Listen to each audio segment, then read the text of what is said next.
కోసం ఒక్కసారి రండి, ఖచ్చితంగా మిమ్మల్ని ఆశ్రయించబోతున్నాడు.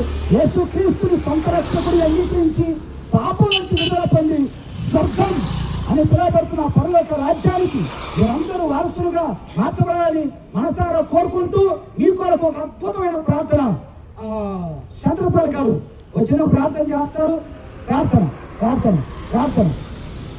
అద్భుతుడు, అత్యధికుడు, సత్యవంతుడు, పరిశుద్ధుడైన యేసయ్యా, నీ నామం బట్టిన ప్రభా ఇదేక కార్యాచరణ చేస్తుండగా ఈ కృప తెచ్చండి, నీ శాపం తెచ్చండి, సహాయం తెచ్చండి.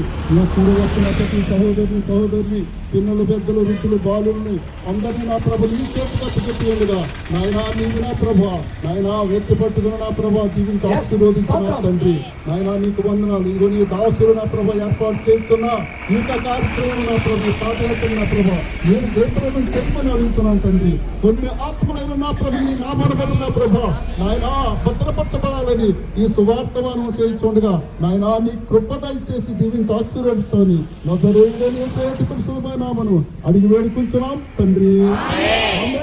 ఆమెన్.